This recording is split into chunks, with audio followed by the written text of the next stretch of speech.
and valued colleague throughout this pandemic. She is Associate Professor of Pediatrics and Emergency Medicine at George Washington University School of Medicine and Health Sciences.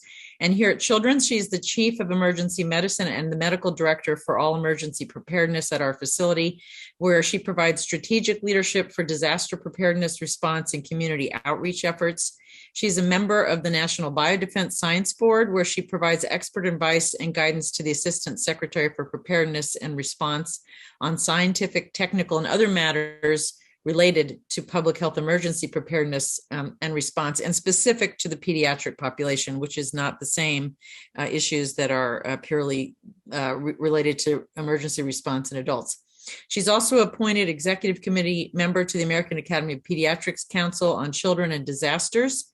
And I can tell you from personally interfacing with Dr. Simpson throughout the last couple of years, her expertise is just invaluable, not only for this pandemic, but for future pandemics that we are most certainly going to face. So she's going to speak about lessons learned from this COVID-19 pandemic and building a platform for a national pediatric pandemic coordinating center. So the floor is yours, Dr. Simpson. Thank you, Dr. DiBiase. You've certainly been a great mentor in this space as we have been dealing with the pandemic together from the footsteps of Children's National Hospital. So I'm excited to be here, and I want to interweave, first of all, just so grateful for all the learning from the prior speakers, especially sort of the conversations that Dr. Hensley has had about coronavirus in particular and the elements of it that lend itself to developing into a pandemic. And really sort of a little bit of the experience we've had here at Children's National and our partners across the country in terms of, even in the midst of this pandemic, what can we do better for the future pandemics, as Dr. DiBiase alluded to, that may be in the future for us. And while that is very sad to think about, I mean, it's our reality. And I think that we've had some discussions in my disaster planning world, at least, in terms of how we have been prepared, and we've certainly been learning in real time as we've been dealing with COVID-19 on how we could do things better moving forward. And that's really the theme of this particular talk. So the first thing that we want to talk about, which has sort of been covered by a lot of our speakers, has been the COVID-19 impact on children. But I myself am speaking from the lens of sort of global disaster planning from the clinical front, from the financial front, from the healthcare systems, on that local, regional, national level, and what is that global impact that has occurred to children. So we think about in disaster preparation, sort of what is the psychological impact, and certainly I think there's a lot to be done in that space.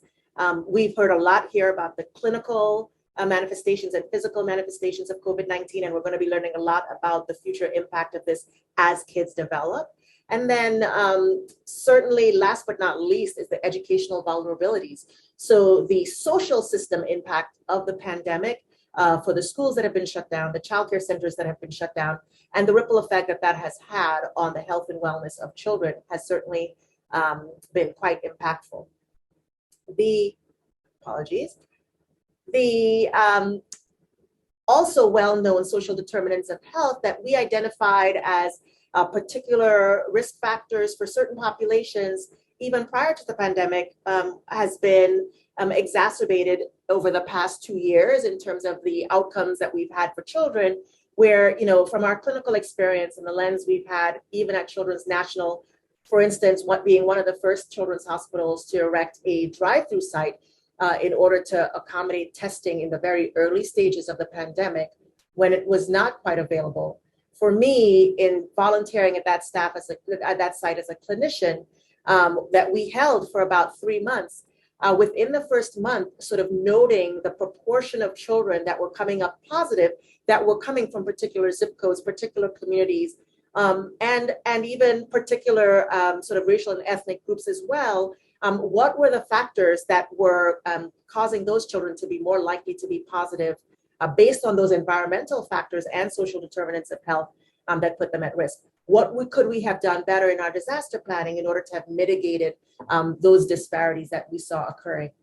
And then, of course, those health inequities have gone on to exacerbate other clinical conditions, which have put such a strain on the healthcare system and really on our communities as a whole, these conversations have been happening in real time. We knew they were happening before the pandemic, but even more during this pandemic among our pediatric experts around the country, in order for us to sort of see that the trajectory that children now have, whether, the discussions we've had in the preconception stage, the impact of COVID there, to infancy and early childhood, to adolescence, and then developing into adults, we know that the results, the impact of this pandemic, and thankfully for the registries and all the other studies that are going on, needs to be something that's followed so we're better able to mitigate these long-term effects. And truly, as a pediatrician, I know that I may be, as they say, biased, but I think the impact is now for us to think about that in children, to have really the best interventions to mitigate this for our population at large for the future.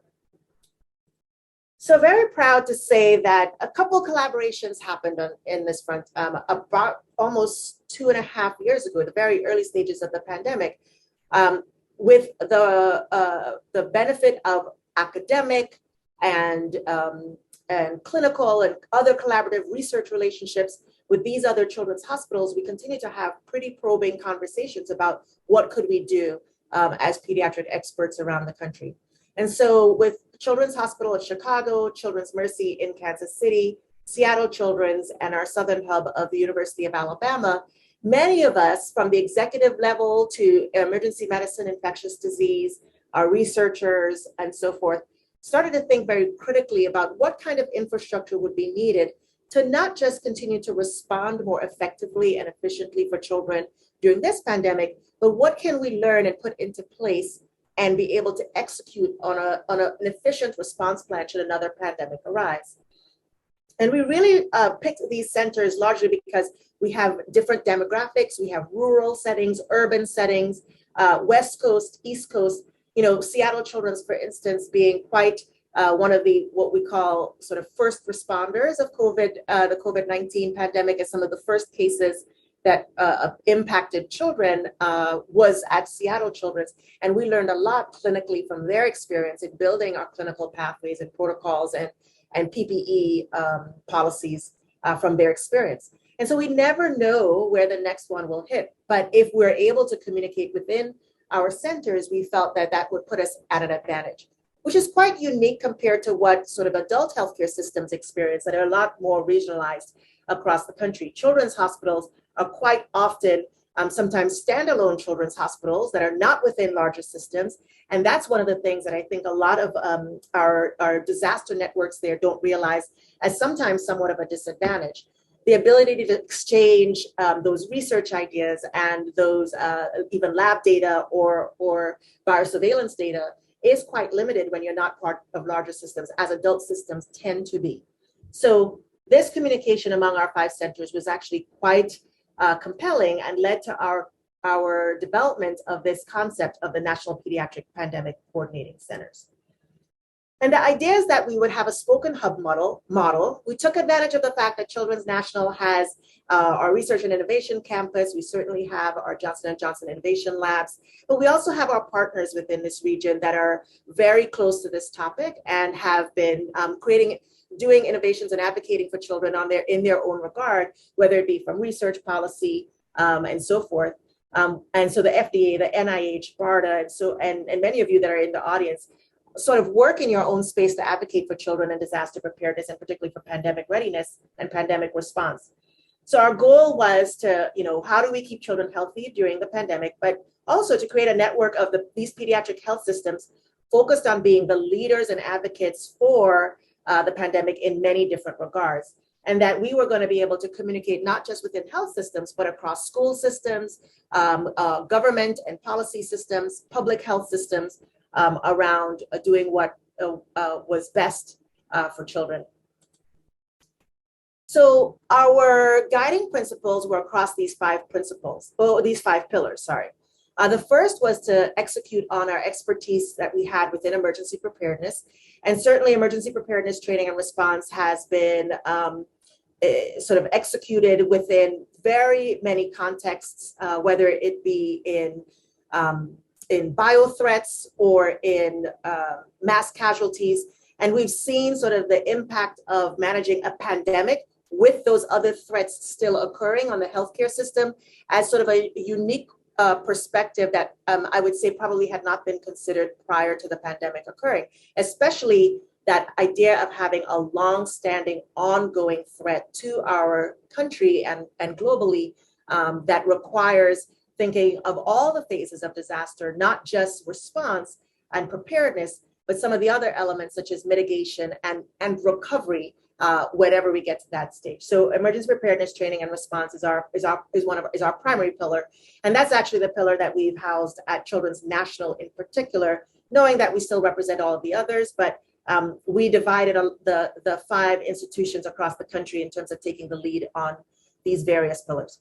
Second, we sort of identified detection, testing, and tracking as critically important, as we know that the sort of milieu of viral illnesses in the pediatric population probably circulates a bit differently than in the adult population. Certainly their immune systems are different than the adult population, and they socialize differently. And we've learned that definitely through this pandemic in terms of the nature of what occurs in daycare outbreaks, school systems, and just the developmental nature of children and how they may spread disease as something that's really important for us to be ahead of should we be preparing for future pandemics. Really, really compelling for us clinicians in particular has been information and education resources. I spoke to the fact that Seattle Children's had been in the forefront as having the first few patients and sharing this cross exchange. And luckily we had those relationships to have that exchange of information on how do we test and how do we isolate and how do we educate families on COVID-19 as it impacted their children, and being able to disseminate that in an efficient way and also start to, from very early on, sort of have as much of the evidence base behind it and uniform messaging to our populations, thinking about that health equity lens, those social determinants of health lens, was going to be really important. So that's our third pillar. Research and innovation is sort of very easy to probably sell to this audience. Having that communication with these other pillars is key, and I'll talk more about that. And then technology transformation. We certainly realized that pediatric devices, as well as telemedicine and so forth, was an important aspect to managing this pandemic for children.